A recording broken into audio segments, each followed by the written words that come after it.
Hello, my name is Antonio Sandifer, and I'll be sharing with you the danger of a single story assignment. I'm originally from Mississippi, and when most people think of Mississippi or hear the word Mississippi, the first thing that comes to their mind is rural country areas where animals and people are what's considered backwards or behind the times.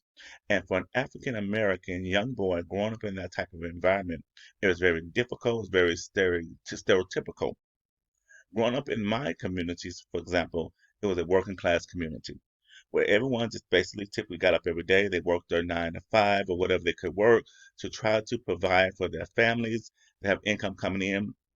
Also, it was a very high drug addicted and alcohol abuse, physical abuse community where most people in the community were not going anywhere, didn't have any ambition or drive to succeed or want to succeed or want anything better. So the story and what society said was that for a young man in my case coming out of that community, that I had the option of either going to jail, ending up dead, or getting a regular job working at one of the local factories or cleaning up at McDonald's, someone like that. There was not an option out there because we were poor.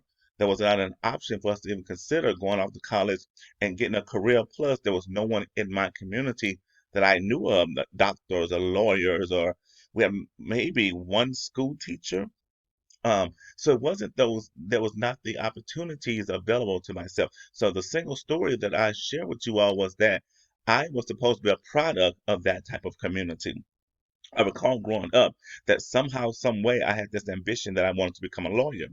And I shared that with one of my close relatives. And that person told me, "You're not smart enough. There's no way you can go to college." And that stayed with me all the way up until this day. Now I am an African American male that's pursuing my doctoral degree that was unheard of in our community. People that didn't have doctorate degrees. People wasn't professionals in my community. So we had the story that I was just going to get up, work, come home and try to help just take care of my family, make babies out throughout the community.